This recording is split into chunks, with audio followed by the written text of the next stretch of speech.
అందరికీ నమస్కారం. ఈరోజు కథ ప్రేమ ఎంత మధురం, ఎపిసోడ్ 84. నిజంగా ప్రేమిస్తే ఎవరు ఎవరిని ప్రేమించారో ఇప్పుడు చూద్దాం. స్నేహ తన కళ్ళ ముందే కమల్ని కొట్టడంతో రజనీష్ షాక్ అయినట్లుగా ఉంచున్నాడు. అప్పుడు ఆమె వెంటనే రజనీష్ వైపు తిరిగి, బాస్, ఇక్కడ ఏం జరిగిందో మీరు కూడా చూశారు. నేను కూడా కమల్తో పాటు సేమ్ పొజిషన్లో ఉన్నాను. కానీ అతను నాతో అమర్యాదగా ప్రవర్తించడానికి ట్రై చేశాడు. నేను చాలా రోజుల నుండి ఈ విషయాన్ని గమనిస్తున్నాను. అతను నన్ను కావాలనే వేధిస్తున్నాడు. ఈ విషయంలో నేను తప్పు చేశానని మీరు అనుకుంటున్నారా అని అడిగింది. ఆమె మాటలకి స్పృహలోకి వచ్చిన రజనీష్ ఏం సమాధానం చెప్పాలో తెలియనట్లుగా ఒక క్షణం తడబడ్డాడు. ఆ తర్వాత తేరుకొని చిన్నగా నవ్వుతూ, మీరు ఏ తప్పు చేయలేదు స్నేహ, కమల్ తొందరపాటుతో మీతో తప్పుగా ప్రవర్తించారు అంటూ కమల్ వైపు తిరిగి, మిస్టర్ కమల్, మీరిద్దరూ కోలీగ్స్, మరోసారి ఇలా జరగకుండా చూసుకోండి అని అన్నాడు. ఆ మాటలకు కమల్ ముఖం మాడిపోయింది. కానీ రజనీష్ అతని గురించి పట్టించుకోలేదు. మళ్ళీ స్నేహ వైపు చూసి మెల్లగా నవ్వుతూ, ఈ సొల్యూషన్తో మీరు సాటిస్ఫై అయ్యారా మిస్ స్నేహ అని అడిగాడు. అప్పుడు ఆమె మనసులో, నువ్వు కూడా లిమిట్ దాటితే నీకు కూడా ఈసారి ఇదే గతి పడుతుంది అని అనుకుంటూ పైకి మాత్రం, ఈ కంపెనీకి మీరు బాస్ సార్, మీరు ఏ నిర్ణయం తీసుకున్నది మీ ఇష్టం అని అంది. దాంతో ఆమె తనను తిట్టిందో పొగిడిందో అర్థం కాక రజనీష్ ఒక క్షణం అయోమయంగా ముఖం పెట్టి మళ్ళీ అంతలోనే నవ్వుతూ, ఓకే స్నేహ, నేను అబ్రాడ్ నుండి ఇప్పుడే వచ్చాను. ఈ నైట్కి వెల్కమ్ పార్టీ ఉంది. మీరు ఆ పార్టీకి నాతో ఎందుకు రాకూడదు అని అడిగాడు. అది వినగానే స్నేహ ముఖం చిట్లించింది. అంటే ఇప్పుడు నాకు సపోర్ట్ చేసి నన్ను పార్టీకి రమ్మని ఇన్వైట్ చేస్తే వస్తానని అనుకుంటున్నాడా? వీడి చీప్ ట్రిక్స్. నో, నేను అస్సలు వెళ్ళను అని మనసులోనే నిర్ణయించుకొని రజనీష్ వైపు చూసి, సార్, నేను కొంచెం బిజీగా ఉన్నాను, పార్టీకి రావడం కుదరకపోవచ్చు, ఇక నేను బయలుదేరుతాను అని చెప్పి అతనికి మాట్లాడే అవకాశం ఇవ్వకుండా అక్కడి నుండి నేరుగా తన క్యాబిన్కి వెళ్ళింది. ఆమె వెళ్ళిన వెంటనే కమల్ ఆవేశంగా, బాస్, ఈమె రోజు రోజుకి చాలా ఓవర్ చేస్తోంది అని అన్నాడు. కానీ రజనీష్ అతని మాట వినకుండా స్నేహ వెళ్ళిన వైపే చూస్తున్నాడు. అది చూసిన కమల్, బాస్, ఇలాంటి అమ్మాయి మీకు కావాల్సిందేనా అని చిరాగ్గా అడిగాడు. అప్పుడు రజనీష్ తన చేతితో గడ్డం రుద్దుకుంటూ ఏదో ఆలోచిస్తున్నట్టుగా ఒక క్షణం మౌనంగా ఉండి ఆ తర్వాత నిదానంగా, ఈమె నాకు రోజు రోజుకి ఇంట్రెస్టింగ్గా అనిపిస్తుంది అని అన్నాడు. దాంతో కమల్ నిస్సహాయంగా అతని వైపు చూశాడు. అప్పుడు రజనీష్ తలెత్తి, నువ్వు ఒక పని చేయి, రేపటి నుంచి రోజు ఉదయాన్నే నా కోసం ఒక ఫ్లవర్ బొకేని ఆర్డర్ చేసి ఆమెకి పంపిస్తూ ఉండండి. రోజు ఆమె క్యాబిన్లోకి బొకే డెలివరీ అవ్వాలి అని ఆర్డర్ ఇస్తున్నట్లుగా చెప్పాడు. ఆ మాటకు కమల్కి పట్టరాని కోపం వచ్చింది. అయినా కంట్రోల్ చేసుకుంటూ తల ఊపి, ఓకే సార్ అని మాత్రమే చెప్పగలిగాడు. కానీ అతని మనసులో స్నేహను ఎలాగైనా ఈ కంపెనీ నుండి బయటకు పంపడం కోసం ఒక భయంకరమైన ప్లాన్ రూపుదిద్దుకుంటోంది. క్యాబిన్లోకి వచ్చిన స్నేహ విసుగ్గా హ్యాండ్ బ్యాగ్ను సోఫాలోకి విసిరేసి వెళ్ళి చైర్లో కూర్చొని అలసటగా తలను వెనక్కి ఆనిస్తూ, అసలు ఈరోజు లేవగానే ఎవరి ముఖం చూశానో ఏంటో, అన్నీ చిరాకు పెంచే విషయాలు జరుగుతున్నాయి అని అనుకుంది. ఇంతలో ఆమె ఫోన్ రింగ్ అవడంతో స్నేహ స్క్రీన్ వైపు చూసింది. అది ఒక డెవలపర్ కాల్ అని చూసి వెంటనే తన మూడ్ మార్చుకొని కాల్ లిఫ్ట్ చేసింది. అతను ఎండార్మెంట్ అగ్రిమెంట్పై కరెంట్ సైన్ కోసం ఆమెకు కాల్ చేశాడు. దాంతో ఆమె అతనితో, ఈరోజే మీ కాంట్రాక్ట్ ఫైనలైజ్ అవుతుంది అని అతనితో చెప్పి కాల్ డిస్కనెక్ట్ చేసింది. వెంటనే హాస్నికి ఫోన్ చేసి, కరెంటు తీసుకురా, మనం కస్టమర్ ఆఫీస్కి వెళ్ళాలి అని చెప్పింది. దాంతో 5 నిమిషాల్లోనే వాళ్ళిద్దరూ ఆమె క్యాబిన్కి రావడంతో ముగ్గురు కలిసి ఆ డెవలపర్ ఆఫీస్కి బయలుదేరారు. స్నేహ ఎందుకో కొంచెం సీరియస్గా ఉందని పసిగట్టింది హాస్ని. అయినా దాని గురించి ఆమెను అడగలేక సైలెంట్గా ఉంది. కారులో ఉన్న ముగ్గురు మౌనంగా ఉండడంతో హాస్నికి బోర్గా అనిపించింది. దాంతో ఆమె తన సెల్ ఫోన్ తీసి సోషల్ మీడియాలో ఏం జరుగుతోందో చెక్ చేస్తూ ఉంది. ఏదైనా ఇంపార్టెంట్ కామెంట్ అని అనిపించినప్పుడు దాన్ని పక్కనే ఉన్న కరణ్కి వివరిస్తూ ఉంది. ఇంతలో ఆమెకు ఇన్స్టాలో ఎవరో జనరల్గా పెట్టిన ఒక కొటేషన్ కనిపించింది. అది చూసిన హాస్నికి కొంచెం ఇంట్రెస్టింగ్గా అనిపించి పక్కన ఉన్న కరణ్ వైపు చూసి, సార్, ఈ కొటేషన్ చూసారా?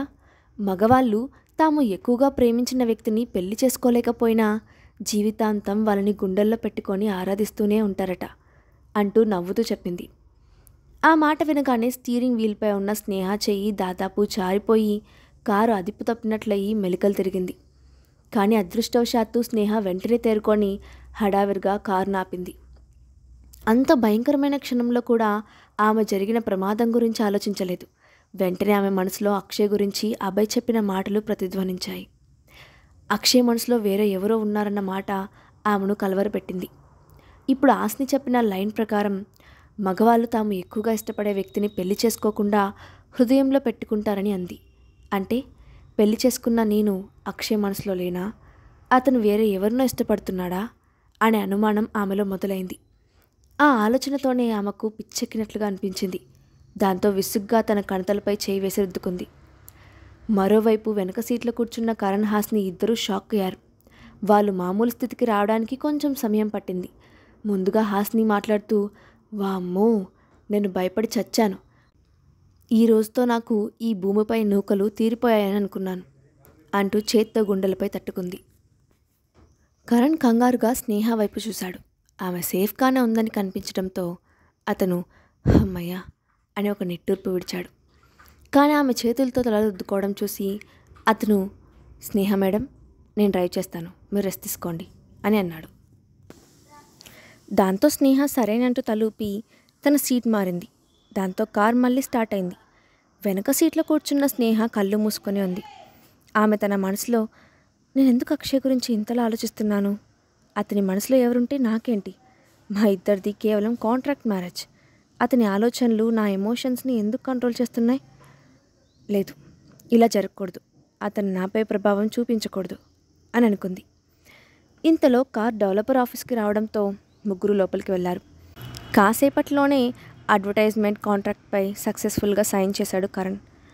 ఆ తర్వాత ఆమెకు అలసటగా ఉండడంతో స్నేహ వాళ్ళిద్దరినీ క్యాబ్లో వెళ్ళమని చెప్పి ఆమె నేరుగా ఇంటికి వెళ్ళిపోయింది. ఇంకా స్కూల్ వదిలే టైం అవ్వకపోవడంతో యువన్ కూడా ఇంట్లో లేడు. దాంతో గదిలో ఉన్న ఆమెకు ఒక్కసారిగా ఒంటరితనం ఆవరించినట్లయింది. 5 ఏళ్లుగా విదేశాల్లో ఒంటరిగా ఉన్నా కూడా ఎప్పుడూ ఇలా అనిపించలేదు. దాంతో ఎలాగైనా ఆమె తనను తాను బిజీగా ఉంచుకోవాలని అనుకుంటూ లేచి విల్లాలో ఉన్న స్విమ్మింగ్ పూల్ దగ్గరకు వెళ్ళి స్విమ్ చేయడం మొదలుపెట్టింది. అది తనలో ఉన్న మూడ్ కాంప్లెక్స్ను మారుస్తుందని అనుకుంది. కానీ అరగంట గడిచినా ఆమెకు విసుగు తగ్గలేదు. దాంతో బయట వచ్చి విల్లాకు వచ్చిన తర్వాత ఇంతవరకు ఆమె ఎప్పుడు వెళ్ళని జిమ్ ఏరియాలోకి వెళ్ళి ట్రెడ్మిల్పై పరిగెత్తడం మొదలుపెట్టింది. స్పీడ్ను హై లెవెల్కు తీసుకువెళ్ళి ఫాస్ట్గా పరిగెడుతూ తనలో ఉన్న ఎమోషన్స్ను కంట్రోల్ చేయడానికి ట్రై చేస్తూ ఉంది. అప్పటికే సాయంత్రమైంది. కానీ స్నేహ టైం గురించి పట్టించుకోలేదు. ఇంతలో వెనుక నుండి మమ్మీ అంటూ యువన్ పిలుపు వినిపించడంతో ఆమె వెంటనే ఉలిక్కిపడి ట్రెడ్మిల్ ఆఫ్ చేసి వెనక్కి తిరిగింది. అక్కడ అన్నపూర్ణతో పాటు నించొని ఉన్నాడు యువన్. చెమటలు కక్కుతున్న తన తల్లిని చూసి ఆశ్చర్యపోతూ ఆమె దగ్గరకు వెళ్ళి, మమ్మీ, నువ్వు ఇండియా వచ్చిన తర్వాత ఇంతవరకు ట్రెడ్మిల్పై రన్ చేయలేదు కదా, ఇవాళ ఎందుకు ఇలా చేస్తున్నావు అని అడిగాడు. ఆ మాటకు స్నేహ నవ్వుతూ, ఏం లేదు యువన్, ఈరోజు ఆఫీస్లో వర్క్ ఎక్కువగా లేదు, అందుకే త్వరగా ఇంటికి వచ్చాను. ఏం చేయాలో తోచలేదు, అందుకే ఇలా జిమ్ చేస్తున్నాను అంటూ పొంతనలేని సమాధానం ఏదో చెప్పింది. కానీ యువన్ తన తల్లి మాటలు నమ్మలేదు. ఖచ్చితంగా ఆమె ఎందుకో బాధపడుతుందని అర్థం చేసుకున్నాడు. అయినా ఆమెను క్వశ్చన్ చేయకుండా, సరే మమ్మీ, నేను ఇప్పుడు వచ్చేసాను కదా, నువ్వురా, మనమిద్దరం కలిసి ఆడుకుందాం అని పిలిచాడు. వెంటనే స్నేహ నవ్వుతూ, సరే, కానీ నేను ఫుల్ స్వెట్ అయ్యాను, ఫ్రెష్ అయ్యి వస్తాను, ఈలోగా నువ్వు కూడా ఫ్రెష్ అయ్యరా అని చెప్పింది. ఓకే మమ్మీ అని యువన్ చెప్పడంతో స్నేహ ఫ్రెష్ అవ్వడానికి తన రూమ్కి వెళ్ళిపోయింది. అప్పుడు యువన్ వెంటనే హాల్లో ఉన్న ల్యాండ్లైన్ ఫోన్ దగ్గరికి వెళ్ళి అక్షయ్కి కాల్ చేశాడు. ఇంటి నెంబర్ చూసి ఆఫీస్లో ఉన్న అక్షయ్ వెంటనే కాల్ లిఫ్ట్ చేసి హలో అని అన్నాడు. అటువైపు నుండి యువన్ మాట్లాడుతూ, డాడీ, మమ్మీ ఎందుకో చాలా డల్గా ఉంది, అన్హ్యాపీగా, సాడ్గా కూడా ఉందని అనిపిస్తుంది అని దిగులుగా చెప్పాడు. ఆ మాట విన్న అక్షయ్ పెద్దగా సీరియస్గా తీసుకోకుండా చిన్నగా నవ్వుతూ, అవునా, ఎందుకు అలా అనిపించింది అని అడిగాడు. మమ్మీ యూఎస్లో ఉన్నప్పుడు ఎప్పుడూ బాధగా అనిపించినా వెళ్ళి జిమ్ చేసేది. ఇండియా వచ్చిన తర్వాత ఎప్పుడూ అలా చేయలేదు. మళ్ళీ ఈరోజే మమ్మీ జిమ్ చేయడం చూశాను. మమ్మీ సరిగ్గా లేదు డాడీ అంటూ ఆందోళనగా చెప్పాడు. ఆ మాటలు విన్న అక్షయ్ తన చేతిలో ఉన్న ఫైల్ని చూడడం ఆపి ఒక క్షణం పాటు ఆలోచించాడు. అటువైపు నుంచి అక్షయ్ ఏం మాట్లాడకపోయేసరికి మళ్ళీ యువన్ మాట్లాడుతూ, మమ్మీ ఆఫీస్లో బ్యాడ్ బాస్ మళ్ళీ మమ్మీని టెన్షన్ పెట్టి ఉంటాడేమో డాడీ అని తన చిన్ని బుర్రలో ఉన్న అనుమానాన్ని బయటపెట్టాడు యువన్. ఆ మాట వినగానే ఆ రోజు రజనీష్ అబ్రాడ్ నుంచి తిరిగి వచ్చాడని గుర్తు చేసుకున్నాడు అక్షయ్. దాంతో ముందుగా యువన్కి సమాధానం చెప్తూ, సరే యువన్, ఆ విషయం గురించి నేను తెలుసుకుంటాను.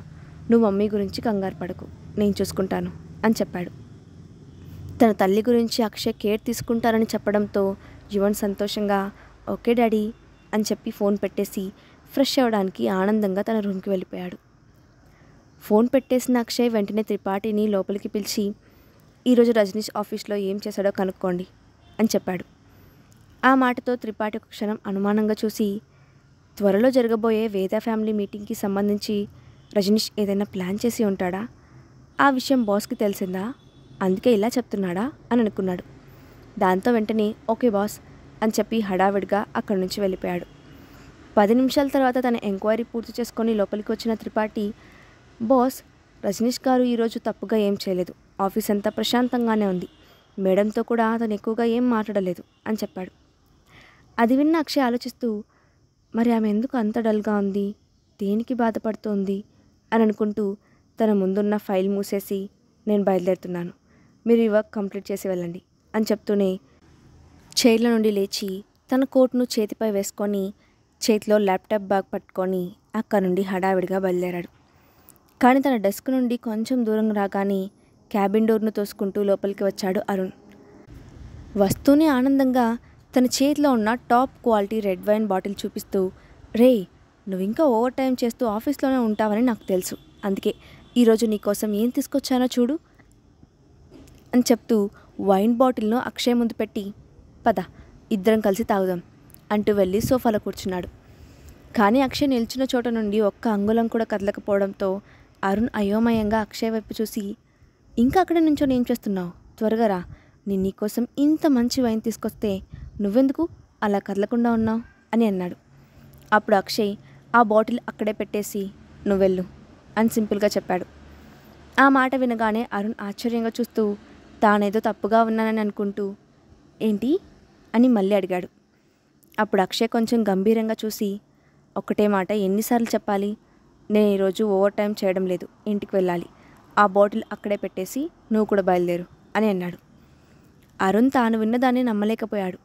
అతని వైపు షాక్తో చూస్తూ, ఏమన్నావు, నువ్వు కంపెనీలో ఓవర్ టైం చేయడం లేదా, అసలు ఇలాంటిది చరిత్రలో ఎప్పుడైనా జరిగిందా అని అన్నాడు. అప్పుడు అక్షయ్ ముందుకు వచ్చి అతని చేతిలో ఉన్న వైన్ బాటిల్ తీసుకొని, నేను వెళ్తున్నాను, ఈరోజు స్నేహ మూడ్ బాగోలేదట, బాయ్ అని చెప్పి క్యాబిన్లో నుంచి బయటకు వెళ్ళిపోయాడు. దాంతో క్యాబిన్లో మిగిలి ఉన్న అరుణ్ త్రిపాఠి ఒకరి మొక్కలొకరు చూసుకున్నారు. కానీ ఒక్కరు కూడా నోరు తెరిచి మాట్లాడే ధైర్యం చేయలేకపోయారు. కానీ అరుణ్ వెంటనే తేరుకుంటూ, రే అక్షయ్, ఆ వైన్ చాలా కాస్ట్లీ, అది నాకు ఇచ్చే, నేను ఒక్క గ్లాస్ కూడా తాగలేదు అంటూ అక్షయ్ కోసం పరిగెత్తుకుంటూ వెళ్ళాడు. కానీ అతను కిందికి వెళ్ళేటప్పటికీ అక్షయ్ కార్ కంపెనీ గేట్ దాటి వెళ్ళిపోయింది. అది చూసిన అరుణ్ అక్కడే ఆగిపోయి ఆలోచిస్తూ, అక్షయ్, నువ్వు ఖచ్చితంగా స్నేహతో ప్రేమలో పడ్డావని నాకు డౌట్గా ఉంది, ఇది నిజమేనా, లేక నేనే తప్పుగా అర్థం చేసుకుంటున్నానో నాకు తెలియడం లేదు అనుకున్నాడు. కానీ దాని గురించి ఆలోచిస్తే అరుణ్కి మరోవైపు సంతోషంగా కూడా అనిపిస్తుంది. అక్షయ్ స్నేహను నిజంగా ప్రేమిస్తున్నాడని దాత్రికి కన్ఫర్మ్గా తెలిస్తే ఆమె ఇక అక్షయ్ని వదిలేస్తుందని అనుకున్నాడు అరుణ్. కానీ దాత్రి అసలైన మనస్తత్వాన్ని అరుణ్ అంచనా వేయలేకపోయాడు. అతను అలా ఆలోచిస్తున్న టైంలోనే అతని ఫోన్ రింగ్ అయింది. వెంటనే పాకెట్లో ఉన్న ఫోన్ తీసి స్క్రీన్ వైపు చూశాడు. తాను ఎవరి గురించి అయితే ఆలోచిస్తున్నాడో ఆ దాత్రియే స్వయంగా కాల్ చేస్తుండడం చూసి, నేను అనుకోగానే కాల్ వచ్చింది అంటే మా ఇద్దరి మధ్య వేవ్ లెంత్ కుదిరింది అని ఆనందంగా అనుకుంటూ తన సంతోషాన్ని గొంతులోనే దాచేసుకొని కాల్ లిఫ్ట్ చేసి కూల్గా హలో అన్నాడు. అరుణ్కి ఫోన్ చేసిన దాత్రి ఏం చెప్పబోతోంది? ఇంటికి వెళ్ళిన అక్షయ్కి అసలు నిజం తెలుస్తుందా? నెక్స్ట్ పార్ట్లో చూద్దాం. ఈ స్టోరీ అప్డేట్ ఎలా ఉందో కింద కామెంట్ బాక్స్లో మీ ఒపీనియన్ని షేర్ చేయండి. అలాగే ఇలాంటి మరిన్ని స్టోరీస్ కోసం మా ఛానల్ని తప్పకుండా సబ్స్క్రైబ్ చేసుకోండి. Thanks for watching.